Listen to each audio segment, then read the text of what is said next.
E aí, pessoal, hoje a nossa aula começa falando sobre termoquímica, calores de uma reação.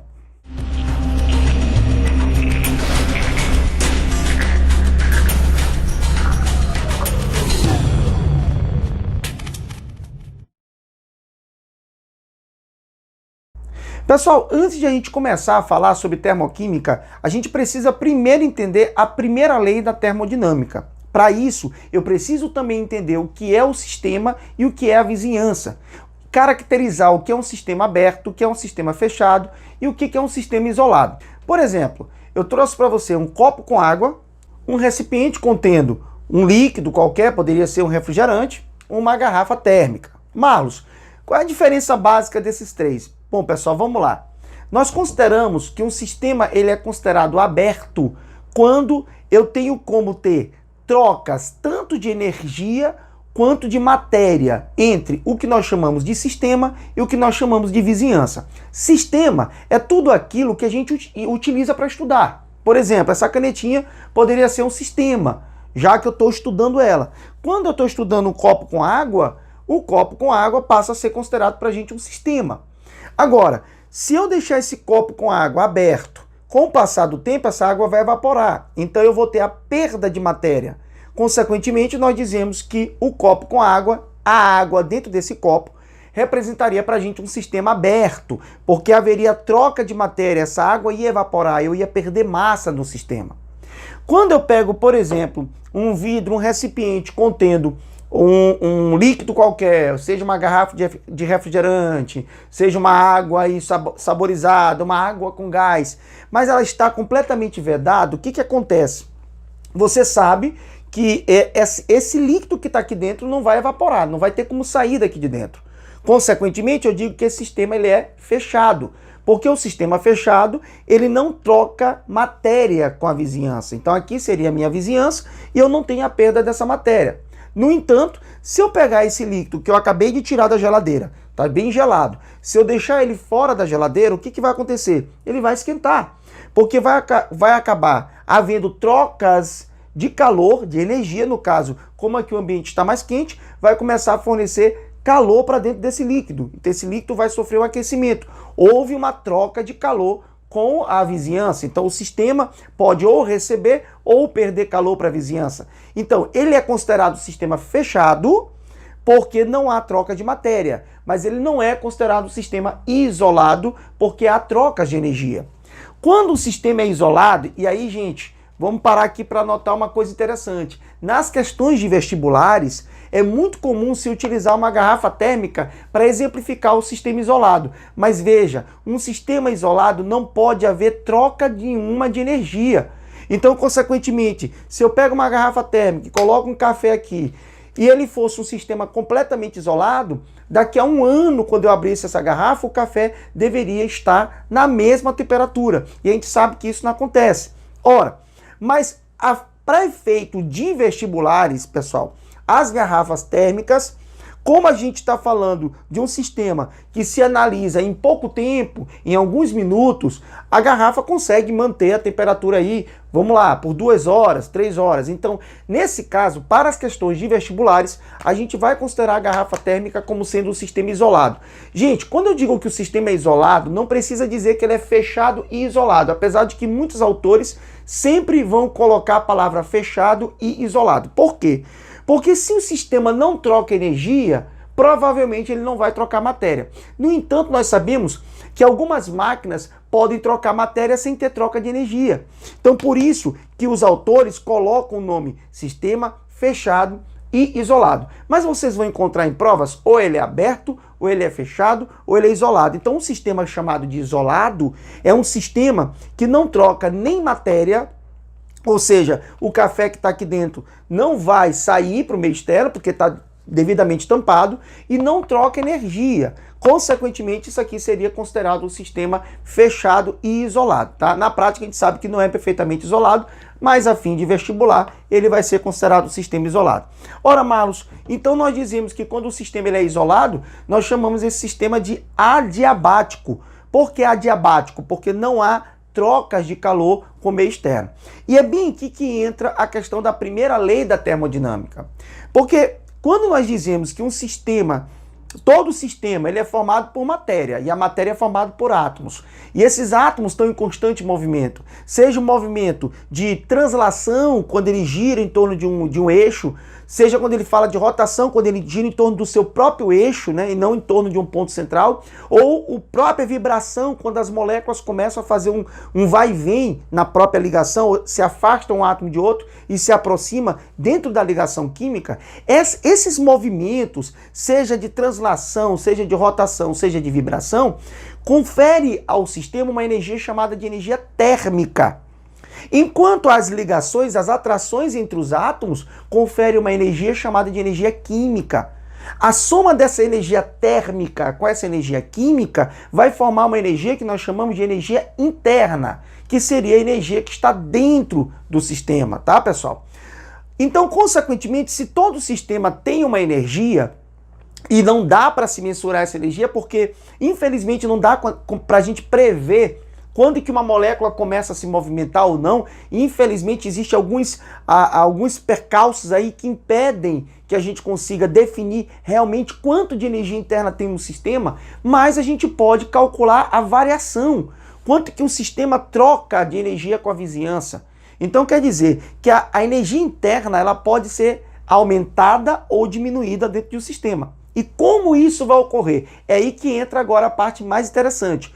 Porque, gente, quando você estuda física, eu não vou entrar muito no detalhe da física, mas quando você estuda física, você estuda o trabalho de um sistema, tá? Seja lá quando o gás está expandindo ou quando ele está comprimindo, existe um trabalho que a gente calcula lá na física como sendo pressão vezes a variação de volume. Esse trabalho, que pode ser o trabalho de expansão ou o trabalho de compressão, vai fazer com que a energia interna de um sistema varie. Então veja, a variação que ocorre na energia interna de um sistema pode ocorrer por um sistema realizar um trabalho ou receber um trabalho. Então quando, por exemplo, um gás dentro de um recipiente, ele expande, imagine vocês um balão, ele inflando, né? O gás lá dentro infla um balão, então essa variação de volume causou um trabalho. Esse trabalho aí é o chamado trabalho de expansão. Assim como se você pegar um gás, colocar dentro de uma seringa e apertar essa seringa, você também vai ter um trabalho de compressão. Então esses trabalhos, eles variam a energia do sistema. No entanto, quando você, por exemplo, pegou uma garrafa de um refrigerante qualquer e você deixou ela exposta ao sol e esse calor, ele começou a aquecer o líquido lá dentro, você também vai aumentar a movimentação dessas moléculas. Consequentemente, você também vai variar a energia interna. E aí, consequentemente, a energia interna ela pode variar por duas maneiras. Ela pode variar pelo trabalho que pode ser recebido do sistema ou que pode ser executado pelo sistema, seja um trabalho de expansão ou compressão, como a energia interna pode variar com o calor recebido ou o calor cedido do sistema para a vizinhança. E aí é que entra um conceito interessante, pessoal, porque eu posso fazer uma variação de energia interna mantendo a pressão constante ou mantendo um volume constante. Isso aqui é pegadinha de vestibular, pessoal, porque veja bem, se o volume fosse constante, vamos imaginar que eu pegasse a garrafa térmica aqui e veja que ela é bem rígida, né? E se aqui dentro tivesse um gás aqui dentro, e eu colocasse aqui fosse de metal, e eu começasse a aquecer aqui dentro, o que vai acontecer com o gás lá dentro? Ele vai querer expandir. E à medida que as moléculas vão se agitando, que ele quer expandir, ele não vai ter para onde, porque está fechado. Nós dizemos que isso aqui é um recipiente indeformável. Toda vez que vocês ouvirem esse termo recipiente indeformável, é porque o sistema ele não varia de volume. Mas veja, na física, trabalho é pressão vezes variação de volume. Se a variação de volume não existe porque é um recipiente indeformável, o trabalho dá zero. Quer dizer que se essa energia interna aqui dentro variar, ela está variando apenas pelo calor recebido ou pelo calor recebido ou cedido. Ou o sistema está perdendo calor ou o sistema está ganhando calor. Tu entende a lógica do negócio? Veja, se o recipiente não deforma, se o recipiente não varia de volume, não é como uma bexiga, um balão que você sopra e ele infla. Não, é um recipiente que não tem como mudar o volume. Então, se o volume não varia, o trabalho é zero. Se o trabalho é zero, a única maneira desse sistema aumentar a energia que está aqui dentro, fazer as moléculas se agitarem mais, ou fazer as moléculas se agitarem menos, é fornecendo ou tirando calor do sistema. Então quer dizer que a energia interna aqui dentro estaria variando apenas pelo calor. Só que nós sabemos que na prática, quando uma reação química está ocorrendo, ela não está ocorrendo com um volume constante, não. Quando um gás ele é produzido, a partir que você queima madeira, que é produzido gás carbônico, esse gás se expande. Ou seja, nós sabemos que as reações químicas, na grande totalidade dela, ocorre com variação de volume. Tá? Ocorre com uma pressão constante, porque, vamos lá, se você está queimando pedaço de madeira a nível do mar, a pressão ela permanece sempre a 1 atm, mas o volume está variando, esse gás está expandindo. Por isso, meus amigos, que quando nós trabalhamos reações químicas, nós estamos trabalhando a possibilidade da energia interna variar pelo trabalho, que é a expansão ou compressão, mas também por uma fonte de calor cedida ou recebida desse sistema. E aí que entra o conceito de entalpia. A entalpia, ela seria justamente um conteúdo de energia que é disponível na forma de calor. Marlos, não entendi. Quer dizer o seguinte, se eu sei que eu coloquei essa garrafa lá para ser aquecida, ocorreu uma reação química aqui, produziu um gás, houve um trabalho ali, porque esse gás teve que expandir. Então quer dizer que a energia interna aqui está variando com esse trabalho. Porém, vamos dizer que houve uma liberação de calor na chama, naquela chama que ocorreu na queima do líquido que está. Digamos que aqui fosse álcool. Então esse álcool está queimando, está produzindo gás carbônico que está se expandindo. Há então uma variação de volume, há um trabalho, mas há uma liberação de calor. E de onde viria esse calor que está vindo ali da energia interna? Dessa parte que nós chamamos de entalpia. Então, entalpia, queridos, por conceito, seria justamente um conteúdo energético que é disponibilizado na forma de calor. Então, toda vez que uma reação que está ocorrendo libera calor ou absorve calor, isso está ocorrendo justamente nesse conteúdo de energia chamado de entalpia. E aí a gente vai agora entender como é que ocorre a primeira lei da termodinâmica, né? Vamos fazer questões referentes à primeira lei da termodinâmica. Essa nossa primeira aula, ela vai falar justamente sobre a primeira lei da termodinâmica e sobre os gráficos de entalpia, que nós vamos discutir agora. A segunda aula, nós vamos aprender a calcular o ΔH, as chamadas variações de entalpia, que nada mais é do que o calor que sai ou que entra num sistema, numa reação. Então, Marlos, eu não posso calcular a energia interna. Beleza, eu não posso, mas eu posso calcular a sua variação. Marlos, se entalpia é um conteúdo de calor que está dentro de um sistema, como é que se calcula a entalpia? Não se calcula a entalpia. Assim como você não pode determinar quanto é a energia que está dentro de um sistema, você também não pode determinar quanto é a entalpia. Você pode deduzir. Mas eu posso calcular quanto sai ou quanto entra de energia no sistema. Eu posso calcular quanto sai e quanto entra de calor no sistema. Portanto, senhores, eu consigo calcular o chamado ΔH, variação de entalpia, e que para a gente agora passa a ser nada mais do que o calor de uma reação, tá certo? Então, vamos para nossas explicações, para a gente fazer questões da primeira lei da termodinâmica e aprender também o que é o gráfico, como é que ocorrem as reações endotérmicas e as reações exotérmicas, beleza? Segue aí as nossas animações. Para entender a primeira lei, você tem que saber o que a vizinhança, o que o sistema está perdendo ou ganhando, para poder entender qual é a influência do calor e qual é a influência do trabalho dentro da energia interna. Então você viu que a gente fala o seguinte, que a energia interna é a energia contida dentro do sistema, que é oriundo do movimento das moléculas. E que tudo que está em volta daquilo que você estuda, nós chamamos de vizinhança. Então vamos imaginar que essa linha que está em torno do sistema é o que nós chamamos de limite, né, ou fronteira do sistema. Aqui eu tenho a fronteira do sistema. Então veja bem, quando eu estou trabalhando uma reação química, eu digo que a reação química é o sistema e eu digo que ela absorve calor, então consequentemente a vizinhança vai ceder calor para dentro do sistema. Então toda vez que o processo ele é endotérmico, há um aumento da energia do sistema, por quê? Porque o sistema passa a absorver calor.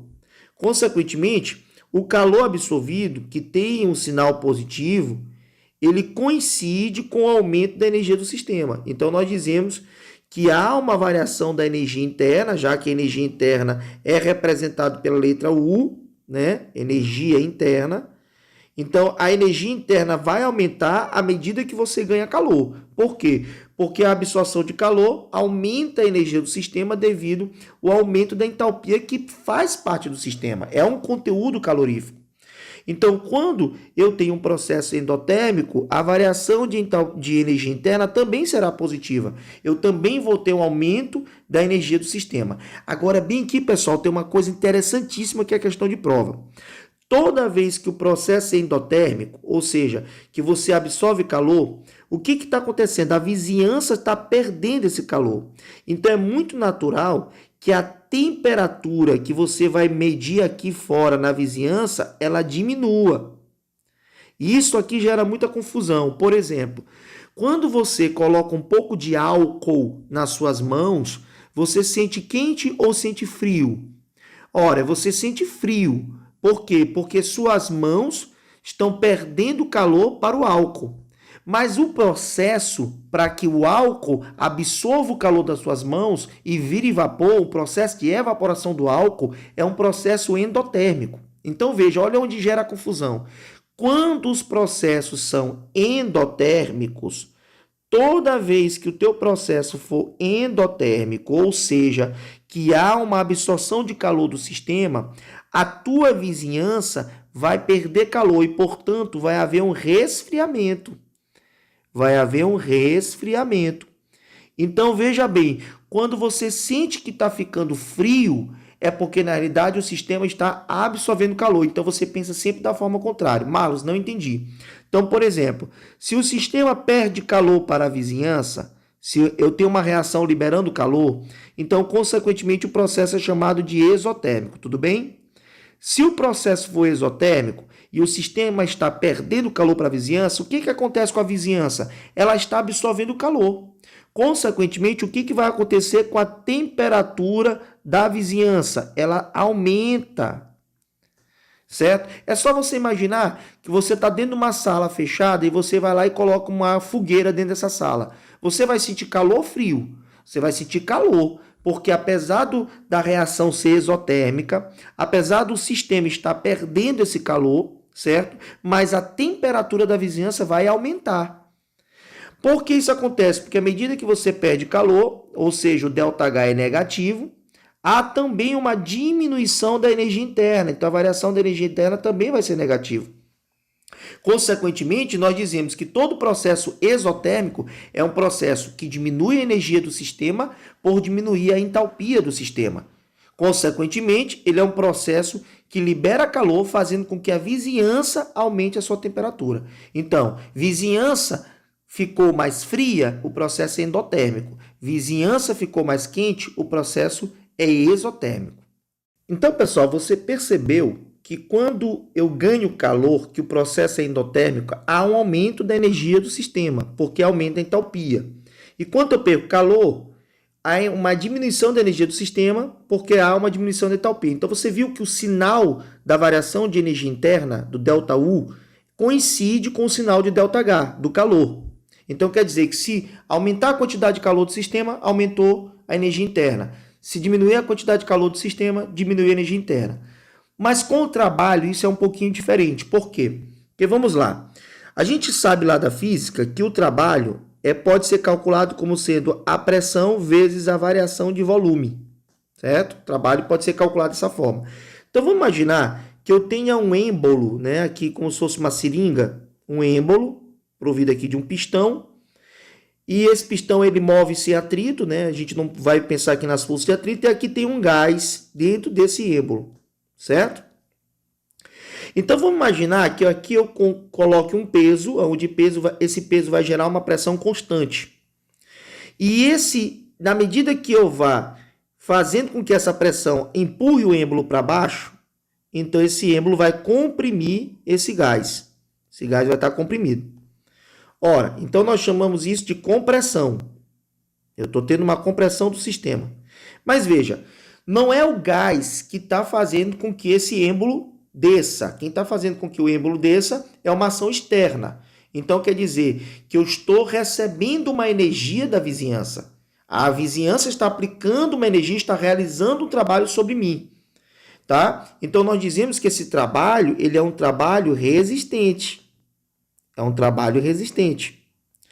Mas agora eu quero que você observe quanto era o volume antes, inicial, e quanto agora é o volume final. Você percebe que o volume final é menor que o volume inicial?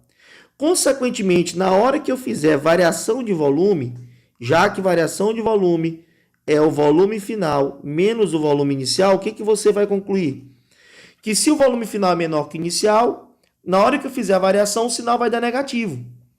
E se o sinal dá negativo, quando eu pego o trabalho, que é pressão vezes variação de volume, mas a variação de volume tem sinal negativo, então, consequentemente, o trabalho também terá um sinal negativo. Mas olha onde está a inconsequência da questão física com a matemática. Porque se eu recebo um trabalho externo, se existe a vizinhança aplicando um trabalho sobre o sistema, fazendo com que o gás seja comprimido, a energia dentro desse gás está aumentando, porque você está recebendo o trabalho. Só que o sinal do trabalho resistente é negativo. E negativo significa para a gente, matematicamente, perda. Olha como não está batendo a lógica. Eu estou recebendo o trabalho, mas o meu sinal está sendo negativo. Vamos dar outro exemplo. Imagina agora que esse gás estava aqui dentro, aprisionado nesse êmbolo, e por alguma ação ele expande, ele empurra esse êmbolo para fora. Ora, mas quem está empurrando o êmbolo agora? É o gás. Enquanto aqui você recebeu energia de fora do sistema, agora esse gás está desperdiçando uma energia na forma de um trabalho. Ele está realizando esse trabalho, ele está fazendo com que o volume final, esse volume daqui para cá, ó, esse volume final, seja maior que o volume inicial. Ora, se o volume final é maior que o volume inicial, então a variação de volume vai me dar um sinal positivo. E se o trabalho é pressão vezes variação de volume, e essa variação de volume é positivo, então meu trabalho também será positivo, que nós chamamos de trabalho motor. Consequentemente, quando um sistema realiza um trabalho na vizinhança, ele se expande, é o que nós chamamos de expansão gasosa, eu tenho uma perda de energia, eu estou gastando energia, eu estou gastando parte da energia que existia dentro do sistema, mas em compensação o trabalho é positivo, e positivo para a gente acaba gerando o quê? Uma ideia de absorção, certo, pessoal? Então aqui cria-se um pequeno paradoxo sobre essa questão do sinal. Por quê? Porque nós estamos vendo o seguinte, que de dentro do sistema pode haver uma variação da energia interna, certo? E essa variação da energia interna ela pode ocorrer com o calor recebido perdido, mas pode ocorrer também com o trabalho recebido ou realizado. Mas nós vimos o quê? Nós vimos que se o ΔH é positivo, ou seja, há um aumento de quantidade calorífica, coincidiu com o ΔU também ser positivo, há um aumento da energia interna. Mas quando o trabalho é positivo, o sistema está perdendo energia para realizar esse trabalho. Ou seja, a variação de energia interna é negativa. E isso aqui, matematicamente, não condiz para que eu possa gerar para o aluno uma fórmula matemática simples para entender. O que a gente pode fazer para adequar matematicamente o aluno entender o que acontece com a variação de energia interna? A gente diz o seguinte, que se houver uma perda de energia ou uma absorção de energia dentro de um sistema, a energia interna desse sistema vai variar. E quais são as duas componentes que podem fazer a energia interna variar? A quantidade de calor, que no caso aqui para a gente na química eu vou chamar de ΔH, e o trabalho. Só que veja, deveria ser um sinal de mais. Por que eu não vou colocar um sinal de mais? Porque a gente viu que se eu botar um sinal de mais, a energia interna vai diminuir. Então, consequentemente, a gente troca esse sinal de mais e coloca um sinal de menos. Porque aí eu vou adequar matematicamente. Vamos lá, para você entender. Se for um processo endotérmico, e o calor for positivo, quando eu botar positivo aqui, a energia interna aumenta. Mas se eu estiver recebendo trabalho, ou seja, se a energia interna está aumentando porque eu estou recebendo trabalho, o trabalho seria negativo. Mas se eu botasse o negativo e não tivesse esse sinal de menos, a energia interna ia diminuir. Tendo o sinal de menos, quando eu botar menos vezes menos, ó, vai dar mais. E aí vai dar uma lógica de que todo o trabalho recebido aumenta a energia interna. Mas como todo trabalho recebido tem sinal negativo, a fórmula da primeira lei da termodinâmica passa a ter esse sinal negativo aqui, que a gente vai colocar, para poder fazer essa adequação matemática do trabalho. Beleza? Então, pessoal, vamos começar aqui com uma pequena animação para a gente poder entender o que são reações endotérmicas e exotérmicas. Então, perceba que todo sistema, toda reação química, existe uma entalpia, um conteúdo de calor presente nas substâncias. Claro que se os reagentes não são moléculas iguais aos produtos, então, consequentemente, a entalpia que existe no reagente nunca será igual à entalpia que existe no produto, até porque são substâncias diferentes. Mas vamos dar o primeiro exemplo. Imagine que você vai fritar um ovo, né? Você vai colocar o ovo na frigideira e vai fritar. Para o ovo ser frito, ele vai ter que absorver calor vindo das chamas para que possa ser transformado em ovo frito. Então, vamos imaginar que aqui o reagente seja o ovo cru, certo? E aqui o produto seja o ovo frito.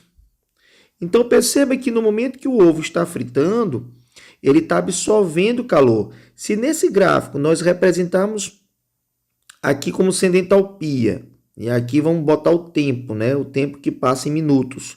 Então, à medida que o tempo for passando, a entalpia do reagente vai aumentando à medida que ele absorve calor. Então, consequentemente, nós dizemos que vai haver um aumento nesse valor de entalpia. Então, essa diferença de energia que existe entre o produto e o reagente é o que nós chamamos de variação de entalpia, que coincide justamente com quanto de calor o sistema absorveu ou quanto de calor ele liberou para que pudesse a reação acontecer. Então, quando nós dizemos que uma reação ela absorve calor, a entalpia vai aumentar. Por quê? Porque o produto passa a ter uma entalpia maior do que o reagente. Ora, amigos, na hora que a gente fala de variação sempre é o final menos inicial.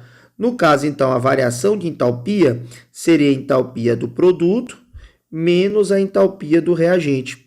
Só que você percebe que a entalpia, nesse caso aqui, a entalpia do produto é maior do que a entalpia do reagente. Consequentemente, quando a gente faz uma subtração, a gente sempre conserva o sinal do maior. Perceba que na frente aqui da entalpia do produto, o sinal é mais. Como a entalpia do produto é maior que o reagente, essa diferença de produto menos reagente vai dar um valor positivo, ou seja, um valor maior que zero. Então, toda vez que nossa reação ela é chamada de endotérmica, o que é uma reação endotérmica? É uma reação que absorve calor e, portanto, sempre o ΔH terá um sinal positivo. Então, quer dizer que se eu digo que uma reação tem um ΔH de mais 500 kJ, né? Então, se eu chegar para te dizer, olha, essa reação é mais 500 joules. Então, essa reação é uma reação que absorveu calor, logo a entalpia do produto é maior que a entalpia do reagente. Agora, vamos imaginar uma reação que libera calor, um processo que nós chamamos de exotérmico. Como o nome já está dizendo, exo quer dizer para fora. Então, exotérmico é um processo que há uma liberação de calor. Então, imagine vocês que eu tenho aqui um pedaço de madeira ou então um pedaço de papel. E eu vou lá e eu queime esse papel. À medida que o papel está queimando, você tem a liberação de calor através daquela chama. Consequente, vamos dizer que o produto seja o carvão, né? Um pequeno carvãozinho formado ali do papel. Então, consequentemente, você percebe que quando o papel está queimando, ele está perdendo calor. Então, a entalpia vai diminuindo, né? Você vai ter um decréscimo da energia.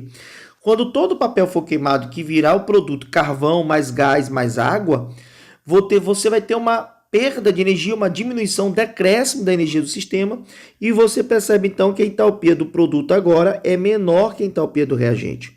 Ora, se a entalpia do produto é menor do que a entalpia do reagente, quando eu jogar na expressão que ΔH é a entalpia do produto menos a entalpia do reagente, vai prevalecer o sinal do maior, que no caso agora é negativo.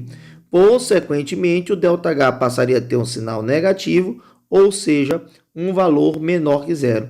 Então, se eu dissesse que essa perda de calor foi de menos 300 kJ, o que quer dizer menos 300 kJ?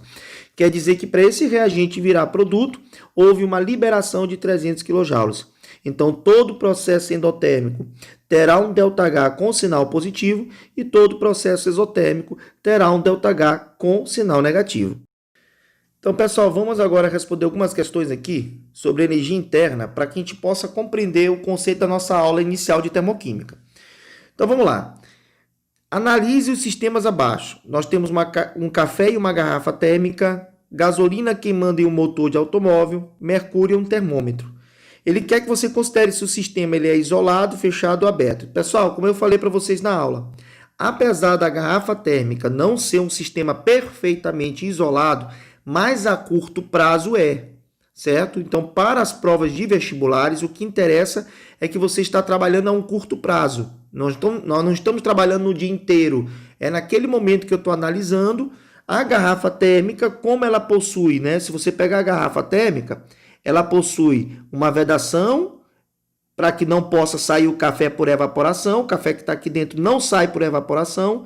Então, é um sistema fechado. Porém, ela tem um sistema que é formado por um vácuo e por barreiras de material reflexivo para evitar a perda de calor. Então, nós dizemos que não há essa troca de calor para o meio externo. É um sistema que nós chamamos de adiabático.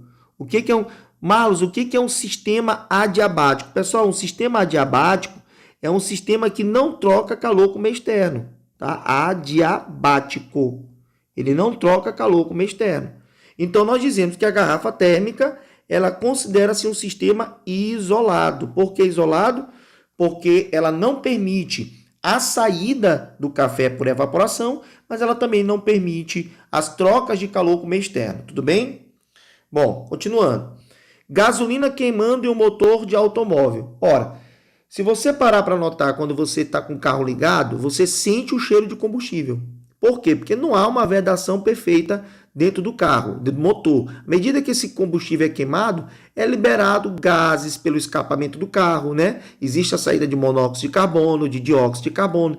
Então, como de dentro de um motor, imagina que aqui é o motor, e ao queimar o combustível aqui dentro, você tem uma saída de gases para o meio externo, então já não é mais um sistema fechado. E se você colocar a mão sobre o capô de um carro, você vai sentir o calor do motor. Consequentemente, está havendo trocas também de calor com o meio externo. Então, nem é um sistema fechado e nem é um sistema isolado. Em outras palavras, é um sistema aberto.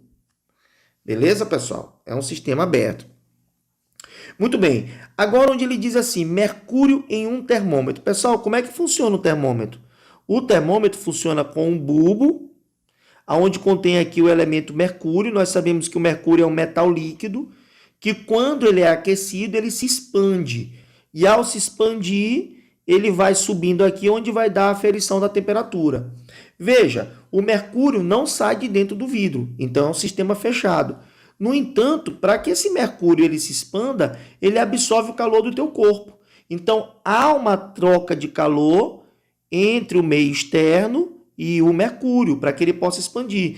Consequentemente, o mercúrio dentro de um termômetro corresponde a um sistema fechado, porque não sai mercúrio de dentro, mas não é um sistema isolado, porque há troca de calor com o meio externo. Então, a resposta é isolado, aberto e fechado. Resposta letra E. Tá certo, pessoal?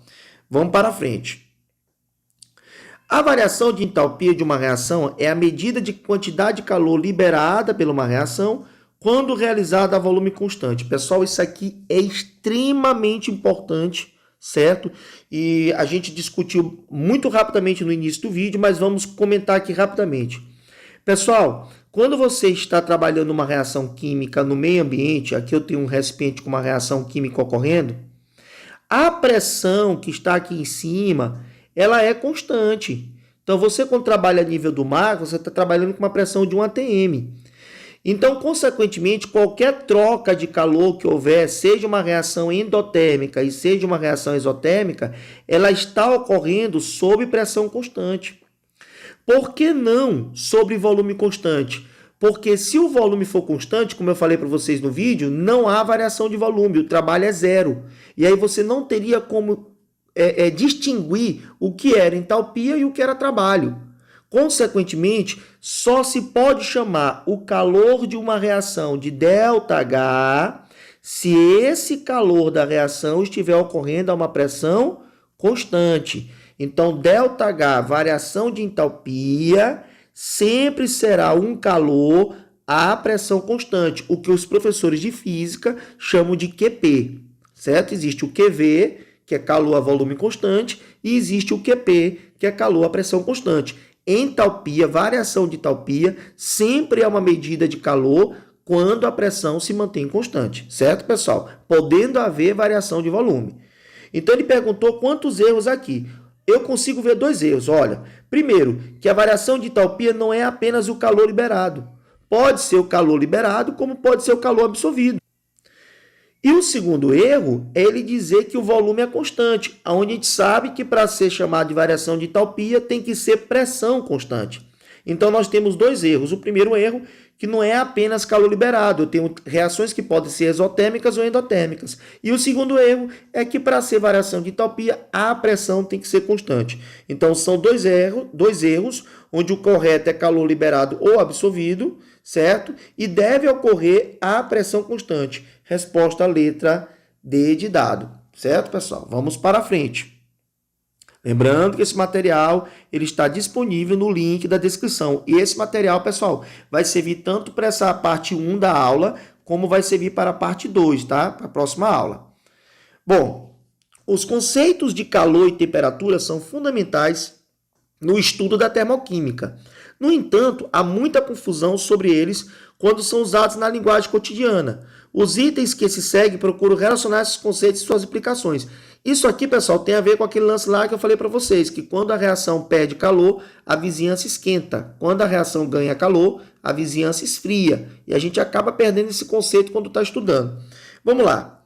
A queimadura causada por 10 gramas de vapor de água a 100 graus Celsius é muito mais grave do que a ocasionada pela mesma quantidade de água também a 100 graus Celsius, visto que na mudança de estado do vapor para líquido, há liberação de grande quantidade de energia. Pessoal, por mais que você não soubesse o que está acontecendo aqui, pô, eu não entendi, Marlos. É claro que quando a água está líquida, quente, ela queima mais do que a água a vapor, porque ela ainda retira calor. Seria essa a lógica? Não, seria o contrário. O vapor, ele condensa e ele libera mais calor, porque na medida que você sai da fase vapor para a fase gasosa, até porque você sabe o seguinte, ó, a entalpia, o calor contido no sólido, é menor do que o calor contido no líquido, que é menor que o calor contido no gás. Sempre assim, tá, pessoal? Então, se você, por exemplo, se queimar com água quente, essa água ela ainda vai tirar calor do teu corpo, que vai dar uma sensação de frio, né? Entre aspas, claro que você não vai sentir frio porque está quente, mas entre aspas vai ser menos quente do que o vapor, porque o vapor, na hora que ele bater na sua pele, ele vai condensar, ele vai voltar para a fase líquida, e ao voltar para a fase líquida, a entalpia diminui, o que há mais liberação de calor, fazendo com que sua pele queime mais ainda. Mas você, mesmo que não soubesse disso, como é que você matava a questão? Bem aqui, pessoal, ó. Quando o vapor vai para líquido, há liberação de calor. Não, gente, olha. Se a entalpia, olha bem para cá que eu botei, ó. Se a entalpia, vou botar novamente aqui, escrever para você, vou até aumentar um pouquinho, ó. Se a entalpia, se os sólidos, né? Por que a entalpia do sólido é menor, Marlos? Porque as moléculas estão acomodadas. Né? Não existe muita vibração nas moléculas. Lembra que a entalpia ela é parte também da energia interna e que a energia interna depende do movimento das moléculas? Então, nos sólidos, as moléculas estão mais quietinhas. Consequentemente, tem menos energia associada a um sólido. Consequentemente, o líquido há mais liberdade de movimento. Então, a entalpia do líquido é maior. E, consequentemente, o gás tem mais movimento. A entalpia do gás é maior. Consequentemente, se você sair do gás para o líquido, você está diminuindo a entalpia. É um processo que a entalpia tem sinal negativo. Então, se você sai do gasoso para o líquido ou do líquido para o sólido, são processos exotérmicos. E se é exotérmico, o que foi que nós vimos hoje? Quando o sistema libera calor, a vizinhança esquenta. Então quer dizer que o vapor de água queima mais do que a água quente, porque ele vai liberar calor e vai esquentar mais ainda, certo? Então não há uma liberação, peraí pessoal, há uma liberação de grande energia térmica. Não, pessoal, aqui está verdadeiro. A queimadura causada por 10 gramas de vapor é muito mais grave do que a mesma quantidade de água, também assim, visto que na mudança de vapor para líquido, tá certo, pessoal, ó, no estado de vapor para líquido, há liberação de grande quantidade de energia térmica, correto, verdadeiro esse item, ó, tá? Ele está falando do vapor para o líquido, não do líquido para o vapor, tá, pessoal? Então, correto, o item 1. Vamos para o item 2. A sensação de frio que temos ao pegar numa maçaneta de uma porta está relacionada ao fato do metal ser um bom condutor de calor, então nossa pele perde calor para a maçaneta, corretíssimo. Como o metal conduz muito calor, na hora que você pega na maçaneta, sua mão perde calor para o metal. Consequentemente, se a sua mão vai perder calor para o metal, a sensação é de frio. Aquilo que eu falei para vocês, quando o processo libera calor, você tem sensação de frio. Quando o processo absorve calor, contrário. Quando o processo libera calor, você tem sensação de quente. Quando o processo absorve calor, você tem sensação de frio. Então, sua mão está perdendo calor. Sua mão está perdendo calor, certo? A maçaneta está esquentando. Para a maçaneta há um aumento de temperatura, mas para a sua mão não. Você é o sistema. Cuidado para não confundir. Quem é a vizinhança? A maçaneta. Quando você pega na maçaneta, você está perdendo calor para a maçaneta. Então a maçaneta esquenta, mas sua mão esfria. Você vai sentir frio, certo? Então correto também esse item. Então a sensação de frio é porque eu perco calor para a maçaneta. Verdadeiro, item 1 e o 2. Item 3. Quando um objeto ganha ou perde calor, sua temperatura se altera. Porém, é plenamente possível que a temperatura desse objeto seja alterada sem envolvimento de calor. Pessoal, muita gente confunde a variação de temperatura causada por um objeto pelo trabalho. Mas veja só, o trabalho ele se transforma em calor, certo? Quando se fala em transição de vizinhança para sistema, a gente só pode aumentar a temperatura por por mudança no estado térmico, calor. Ah, Marlos, mas não existe o chamado trabalho de eixo, que Joule lá descobriu que quando ele girava, aumentava a temperatura do sistema, certo? Mas isso é um sistema fechado. E ele está falando de um objeto. Quando ele fala em ganhar e perder calor, ele está falando do objeto aberto às vizinhanças. Nesse caso, ele diz o seguinte, que é plenamente possível que a temperatura desse objeto seja alterada sem envolvimento de calor. Por mais que a gente saiba que o trabalho de eixo, que é um trabalho de rotação de um sistema, ele pode variar a temperatura, mas isso seria para fluidos. E aqui é um objeto sólido. Então, o objeto sólido ele só vai ter esse estado vibracional modificado com liberação ou absorção de calor, certo? Então, não é plenamente possível. Pode haver alguns casos, mas não é plenamente. Plenamente quer dizer que em todo objeto isso vai ser possível. Não é. Tá falso isso aqui, tá, pessoal? Item 4. No inverno, usamos preferências roupas de lã, de cores escuras, porque em virtude da composição química, há uma constante troca de calor, pessoal. Entre a lã e o corpo da pessoa, não. A lã, o seu casaquinho lá, ele está sendo a barreira do sistema. A barreira. O meio externo está frio. Tu está numa cidade muito fria, 5 graus Celsius. Está lá em São Joaquim.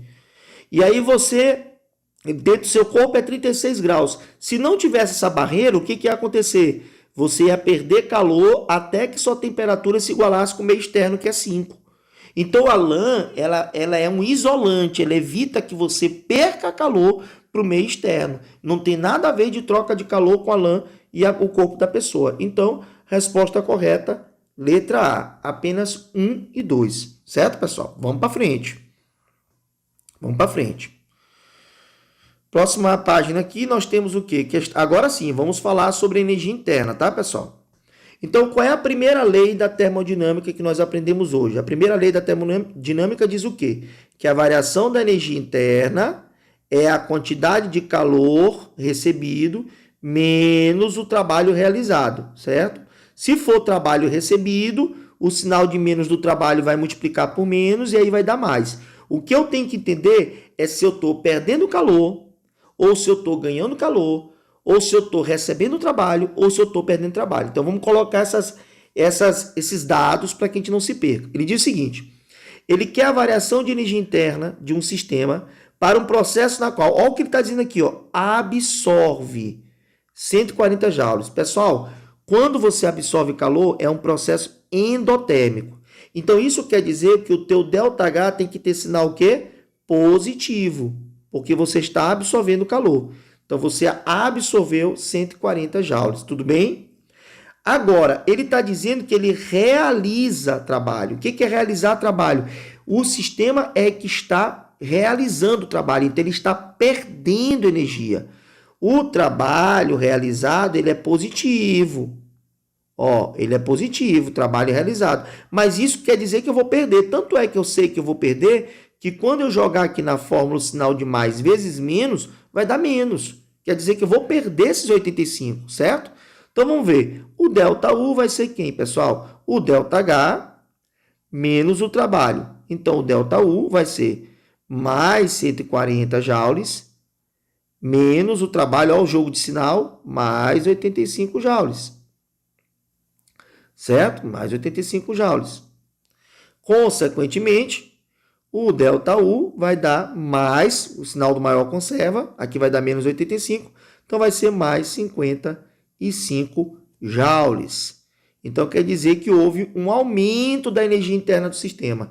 Ele absorveu mais calor do que ele perdeu na forma de trabalho. Tá? Houve um aumento na energia interna do sistema. Resposta letra C. Vamos continuar. Vamos para cá. Essa questão do ITA é muito interessante, pessoal. Muito interessante mesmo. A questão do ITA é muito legal. Pessoal, na questão do ITA ele diz o seguinte. Num cilindro provido de um pistão móvel sem atrito. Então, bora começar a pensar no seguinte. Ele colocou um cilindro. E nesse cilindro, ele colocou um pistão, onde esse pistão é móvel e não tem atrito nesse pistão, certo? Ele colocou, então, no cilindro, sem atrito, ele queima um pedaço de carbono grafite. Então, vamos imaginar que aqui é um carbono grafite. Aqui dentro é um pedaço de carbono grafite. Pessoal, para quem não conhece um pouquinho de química, quando você queima o carbono grafite, você vai ter que reagir isso com gás oxigênio. E isso vai produzir gás carbônico. Bem aqui eu começo a te dizer uma coisa que talvez você não lembre, tá? Presta atenção. Não vamos nem falar muito em física, porque para não confundir a cabeça da gente, mas eu quero te mostrar em química mesmo, tá, pessoal? Olha só, isso aqui é um sólido, beleza? Esse cara aqui é um sólido. Então, ele não vai sair do lugar. Se ele é um sólido, ele não tem como ele expandir ou comprimir. Mas isso aqui é um gás. E aqui eu tenho o número 1 na frente, certo, gente? Quer dizer que eu tenho 1 mol de gás, ó, 1 mol. E aqui, o produto, eu tenho 1 mol também de gás. Nós sabemos que lá na CNTP, 1 mol de gás na CNTP equivale a 22,4 litros. Mudou isso aqui, tá, pessoal? Tá 22,6 alguma coisa, tá? Mas a gente vai usar o termo ainda que todo mundo conhece, tá bom? Que é 22,4. Então, 1 mol de qualquer gás ocupa o mesmo volume, que é 22,4. Então, quer dizer que se eu queimar essa pedra de carbono aqui dentro, o oxigênio que está aqui dentro vai ser consumido. Mas vai ser trocado por quem? Por CO2. Certo? E, ora, eu vou estar trocando 1 mol de oxigênio por 1 mol de CO2. Eu vou estar trocando um volume ocupado de 22,4 por um volume também de 22,4. Então, a pergunta que eu faço, vai haver variação de volume nesse êmbolo? Não, a variação de volume vai dar zero. Por que a variação de volume vai dar zero, pessoal? Porque eu vou trocar gás oxigênio por gás carbônico e, portanto, não vai ter nem expansão e não vai ter compressão do sistema. Se aqui fosse 1, pessoal, e aqui fosse o número 2 aqui na frente, tu teria um aumento da quantidade de gás. O que aconteceria com esse êmbolo? Ele ia subir. Haveria uma expansão, certo? Haveria uma variação de volume. Ora, mas nós sabemos que o trabalho, né, pressão vezes variação de volume, se a variação de volume é zero, se isso aqui é zero, então, consequentemente, o trabalho também dá zero. Quer dizer que nessa reação química, a queima do carbono no grafite, consumindo gás oxigênio e produzindo gás carbônico, não tem trabalho. Não há um trabalho de expansão e não há um trabalho de compressão, porque não há variação do volume. Por quê? Porque eu estou trocando 1 mol de gás oxigênio por 1 mol de gás carbônico. Concorda? Então, consequentemente, o trabalho dá zero. Ora, mas se a variação da energia interna é a quantidade de calor menos o trabalho, então eu já sei aqui que pelo menos, se isso aqui é zero, pelo menos o ΔU vai ser igual ao ΔH. Marlos, mas o ΔU pode ser zero? Pode. Se não houver troca nenhuma de calor do sistema com a vizinhança. Então vocês imaginem que se aqui fosse um cilindro isolado, um cilindro dentro de uma caixa de isopor, que não tivesse como sair calor ou entrar calor, o ΔH seria zero, porque não haveria troca de calor externo. E poderia até você imaginar que estava vindo um ΔH, mas ali dentro do sistema só, ali dentro do êmbolo, não teria troca de calor com a vizinhança. Então nós dizemos que o sistema seria adiabático. Tá? A única maneira, pessoal, de o ΔU realmente ser zero é não tendo nada. É não tendo nem reação e não tendo absorção ou liberação de calor. Tá? Imagine que eu tenho um sistema isolado, eu tenho um líquido dentro de um sistema isolado, um recipiente fechado, isolado, que não há troca de calor. Aí o ΔU é zero. É a única maneira de o ΔU ser zero. Porque se tem uma reação química, e olha que questão interessante, olha a deixa da questão do ITA como ela foi bem perniciosa. Ele diz que a temperatura no interior do cilindro é mantida constante. Ora, pessoal, imagine você dentro de uma sala com uma fogueira acesa. Tu acha que a temperatura lá dentro vai ficar constante? Não. O que vai acontecer com a temperatura lá dentro? Vai aumentar. Qual é a única maneira de você manter a temperatura de uma sala constante? É você fazer com que o calor produzido dentro dessa sala vá para o meio externo, usando um exaustor, né? Usando um ar-condicionado que tira o calor de dentro da sala. Então, se ele está dizendo na questão que a temperatura no interior do cilindro é mantida constante, ele está dizendo que todo o calor que está sendo produzido, amiguinhos, todo o calor que está sendo produzido dentro dessa reação está saindo. Por que esse calor está saindo? Porque se esse calor ficasse preso dentro do êmbolo, a temperatura dentro do êmbolo ia aumentar. Mas ele diz na questão que a temperatura no interior do cilindro é mantida constante. Então, olha que questão interessante.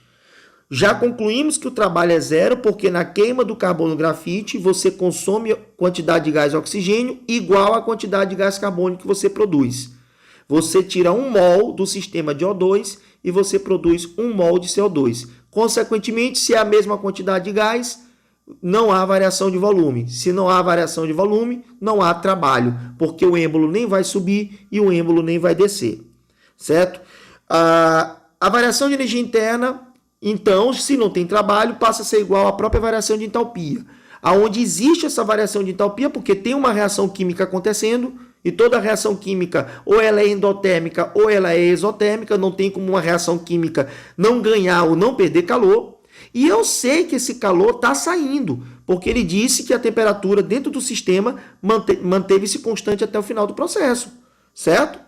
Então, bora para as opções. A variação de energia interna do sistema é igual a zero. Não. A única maneira da energia interna ser igual a zero, a variação, é que não tivesse acontecido nada e o sistema fosse perfeitamente isolado. E isso não ocorreu porque teve uma reação química. Falso. Vou botar aqui de vermelhinho aqui, pessoal. Falso. Vamos para a próxima. O trabalho realizado pelo sistema é igual a zero? Sim, porque não há variação de volume. Ó, bem aqui, ó, trabalho igual a zero, verdadeiro. Segundo, a quantidade de calor trocada entre o sistema e a vizinhança é igual a zero? Não. Para esse calor trocado entre o sistema e a vizinhança ser igual a zero, o sistema tinha que ser isolado, certo? Seria um sistema adiabático. Mas o que aconteceria se o sistema fosse isolado? A temperatura interna ia aumentar, porque está tendo uma queima lá dentro. É uma fogueira acesa dentro de um quarto, você vai sentir cada vez mais calor, certo? Falso, item 3. Item 4. A variação da entalpia do sistema é igual à variação da energia interna. Sim, por quê? Porque como o trabalho deu zero, mas é uma reação química, sobrou apenas o ΔH. Logo, a variação de energia interna é igual à variação de entalpia, certo? Consequentemente, nós temos aí apenas verdadeira a 2 e a 4, letra D. Questão muito bonita aí do ITA, muito bem elaborada, fazendo o aluno pensar, raciocinar no que seria a primeira lei da termodinâmica, tá, pessoal? E não apenas para você determinar a questão de valores matemáticos. Eu acho que para o Enem é muito mais interessante que você pense dessa forma, na forma realmente interpretativa. Pessoal, e a última questão dessa primeira parte da nossa aula, da aula 22, parte 1, né, que é termoquímica parte 1, seria uma questão para a gente analisar aquela questão do gráfico, né, o que são reações endotérmicas e exotérmicas. Bom, de cara, a gente já vê logo que essas reações elas são exotérmicas. Por quê? Porque você percebe que está havendo um decréscimo de energia, né? Então, o bioóleo, ele está reagindo com oxigênio, é uma reação de combustão. Toda reação com oxigênio produzindo gás carbônico é uma reação de combustão. E ele vai fazer uma pergunta, mas vamos ler aqui o texto, né? Ele diz o seguinte: o aproveitamento de resíduos florestais vem se tornando cada dia mais atrativo, pois eles são uma fonte renovável de energia. A figura representa a queima de um bioóleo extraído dos resíduos de madeira, sendo ΔH1 a variação de entalpia, devido à queima desse 1 grama. Ó, ele já disse aqui, pessoal, que está queimando 1 grama, tá? E no caso aqui a questão é 5. Então já tem aqui uma regra de 3 que a gente vai ter que fazer, né? Porque os dados que estão sendo fornecidos nesse gráfico é para 1 grama. E ele está pedindo lá na questão para a queima de 5. Então, a gente já sabe, vai multiplicar por 5. Mas bora lá. A figura representa a queima do óleo extraído, muito bem. Aí ele pede o seguinte: o ΔH1, pessoal, é ele saindo, né, do bioóleo mais oxigênio gasoso até a água líquida, tá vendo? Enquanto o ΔH2 é essa água líquida, essa água gasosa virando água líquida. Só que veja, o que ele quer saber na questão? Ele quer a variação de entalpia para a queima desse bioóleo, mas resultando CO2 gasoso e água gasosa. Ou seja, ele quer que saia daqui, ó, que é a queima, e venha até aqui, pessoal, ó, até bem aqui que ele quer que venha. Você consegue perceber? Ele quer que você calcule o ΔH dessa variação, só que saindo do estado gasoso para a água gasosa. Então ele quer que saia da queima do bioóleo para a água gasosa, não para a água líquida.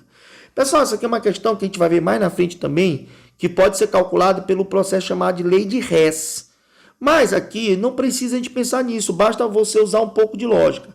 Vocês estão vendo que daqui para cá, dessa altura toda, vale...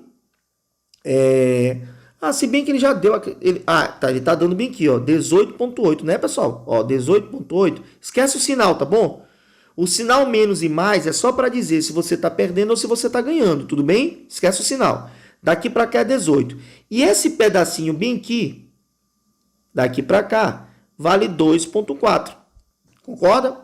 Então quer dizer que eu tenho dois segmentos de retas aí, onde o primeiro segmento vale 18,8, e esse 18,8 engloba o segmento menor, e aonde o outro segmento vale 2,4. Ora, pessoal, vocês percebem que daqui para cá é a diferença do segmento? Então, esse valor bem aqui equivale a quanto? Ao 18,8 menos o 2,4. Que vai dar isso aqui, ó, 16,4. Mas aí eu pergunto, 16,4 é positivo ou negativo? Negativo, porque eu vou estar saindo lá de cima aqui para baixo. É um processo que perde calor. Por isso que eu falei, não precisa se preocupar com o sinal, porque a setinha, sendo para cima ou para baixo, já determina se é endotérmico ou exotérmico. A diferença desse segmento todo para esse segmento aqui deu 16,4. Como está sendo um processo que perde calor, então o ΔH aqui é 16,4. Só que veja, isso aqui foi calculado para 1 grama, como ele disse lá na questão. E ele quer que você calcule para 5 gramas. Então vamos fazer uma regra de 3. Se 16,4 está para 1 grama, então para 5 gramas eu vou ter X. Fazendo essa multiplicação, 5 vezes 16,4, eu vou ter o valor de menos 82. Consequentemente, letra C. Pessoal, na próxima aula, nós vamos aprender a como calcular as variações de entalpia usando o calor de formação, a energia de ligação e a lei de Reis. Até a próxima aula, um abraço.